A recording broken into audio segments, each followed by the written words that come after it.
দাউকি থেকে বেরোনোর পরেই শুরু হয়ে গেল ধুলো রাস্তা। মেঘালয় ভিউ দেখা যাচ্ছে।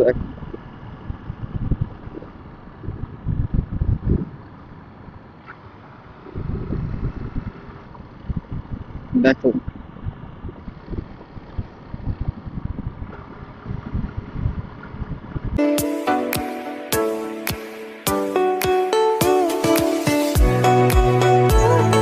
Welcome to ride log India. আজ মেঘালয়ের আমার যাত্রা শেষ দিন। আজ ফিরছি দাউকি থেকে গুয়াহাটি ভায়া NH 206 হয়ে। এই ভিডিওটি শেষে জানাবো আমার এই রাইডিংয়ের রুট, খরচা, কোন কোন জায়গা দেখতে পেলাম, আর জানাবো বেস্ট টাইম ভিজিট মেঘালয়ের জন্য, তার সাথে ট্রান্সপোর্টেশন ডিটেলস। আর এইসব ডিটেলস জানতে চাইলে ভিডিওটি এন্ড পর্যন্ত দেখতে পারো, অথবা স্কিপ করে গিয়ে পেছন দিকে চলে যেতে পারো এইসব তথ্যের জন্য। আর এখন দেখা যাচ্ছে মেঘালয় থেকে ফেরার পথের এক অপরূপ রাস্তা। দাউকি থেকে শিলং যাওয়ার পথে যে রাস্তাটা সেটা হচ্ছে NH 206। আর সেই রাস্তাটা দিয়ে গেলে দাউকি থেকে বেরিয়ে মোটামুটি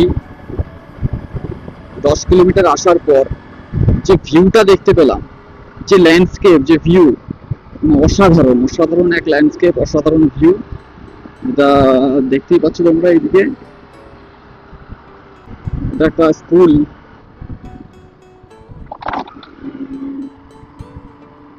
এটা একটা স্কুল, তার মধ্যে এক গ্রাম,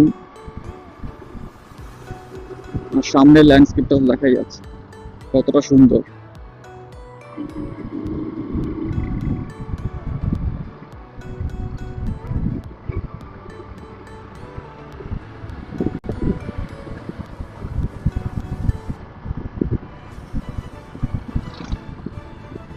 এটা হচ্ছে আমেলারাম গ্রাম। দেখা যাচ্ছে কতটা সুন্দর এই গ্রাম। এখানে বড় বড় গাছপালা খুব একটা নেই, সবই ছোট ছোট গাছপালা।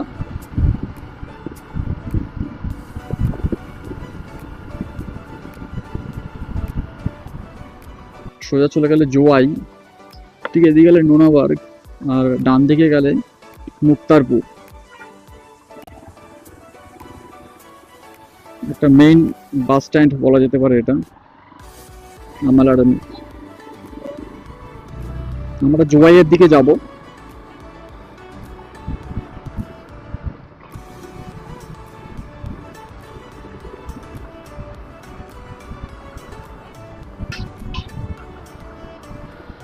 এক সুন্দর দৃশ্য, মন ভরে যাচ্ছে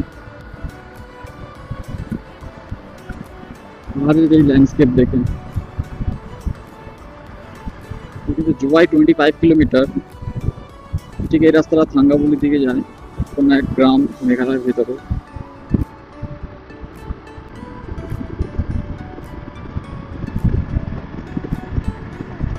এই রাস্তা উঁচু নিচু পাহাড়ের মধ্যে, দারুণ এক অনুভূতি। সামনে ল্যান্ডস্কেপ, গরু ঘাস খাচ্ছে,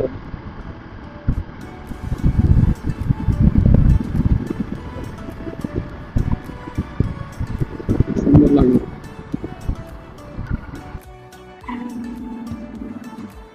এই ভিউ পয়েন্টটা দেখে দাঁড়াতেই হবে। দেখা যাচ্ছে এক অদ্ভুত, ও সুন্দর।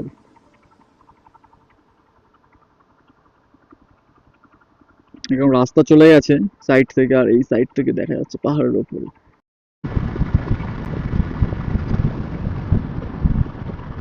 ল্যান্ডস্কেপ ল্যান্ডস্কেপ সুন্দর। ছোট ছোট নদী বয়ে গেছে এখান থেকে, ছোট ওয়াটার ফলস আছে ওখানে।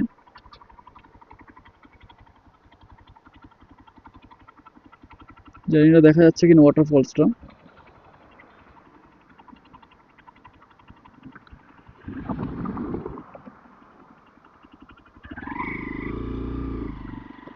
একদম ছোট্ট একটা নদী বয়ে গেছে গ্রাম, একদম পাহাড়ের ওপর দিয়ে।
রায়রিশি ওয়াটারফল এটা।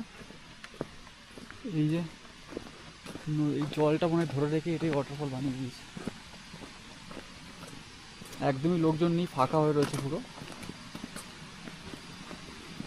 আজ সোমবার, টুরিস্ট নেই, রবিবার হতো তার একটু আসতো।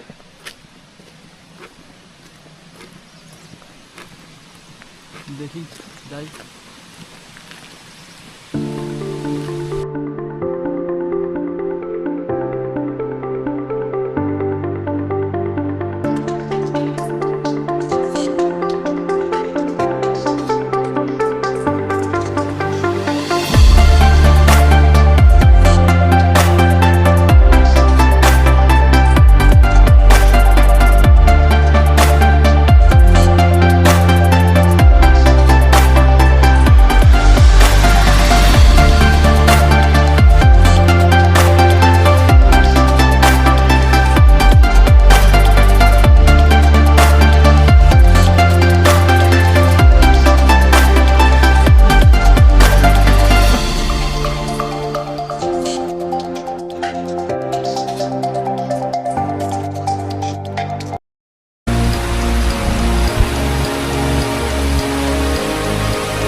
ওয়াটারফল এসেছিলাম, একদমই ফাঁকা, চুনচান, কেউ নেই।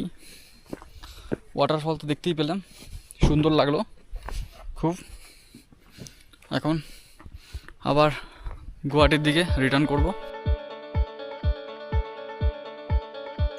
আমার মেঘালয় বাইক ট্রিপটা ছিল মোট 3 দিন 5 রাতের। প্রথম রাতটা কাটিয়েছিলাম ট্রেনে, হাওড়া থেকে রওনা দিয়েছিলাম রাতে। সকাল প্রায় 9:30টায় পৌঁছে যাই গুয়াহাটি। আগেই বুক করা রেন্টেড বাইক নিয়ে সোজা বেরিয়ে পড়ি। প্রথম গন্তব্য ছিল উমিয়াম লেক, তারপর এলিফ্যান্ট ফলস, সেখান থেকে উমাইতানগর হয়ে শিলং পেরিয়ে পৌঁছে যাই চেরাপুঞ্জি। চেরাপুঞ্জি থেকে প্রায় 8 কিলোমিটার দূরে একটা হোমস্টেতে পৌঁছই সন্ধ্যা 7টার দিকে। এই দিনের রাইডিংটি ছিল প্রায় 4-8 ঘন্টা, আর 180 কিলোমিটার প্রায় ছিল ডিস্টেন্স। রাতের মেঘালয় বাইক চালাতে বেশ ভয় লাগছিল আর সুন্দরও লাগছিল। দ্বিতীয় দিন সকাল 7টায় বেরিয়ে পড়ি 7 সিস্টার্স ফলসের উদ্দেশ্যে। হোমস্টে থেকে প্রায় 7 কিলোমিটার দূরে। সেখান থেকে ফিরে ব্রেকফাস্ট করে রওনা দিই ওয়ারে ব্রিজ আর নদীর দিকে। তারপর বাংলাদেশ বর্ডার ঘেঁষে MTR 27 এক অসাধারণ রাস্তা ধরে পৌঁছে যায় পাইনউসলা। দ্বিতীয় দিনের প্ল্যানটা ছিল আরও অ্যাডভেঞ্চারাস। ওখান থেকে যাই ওয়াকেন ভিলেজ, আর সেখান থেকে করি বিখ্যাত মাওরাংখাং ব্যাম্বু ট্রেক। সকাল 11টায় পৌঁছে বাইক নিয়ে, তারপর ট্রেক শুরু করে বিকেল 4:30টার মতো ফিরে আসি। তারপর আবার বাইক নিয়ে পোংটুং হয়ে রাত 7টার মধ্যে হোমস্টেতে ফিরি।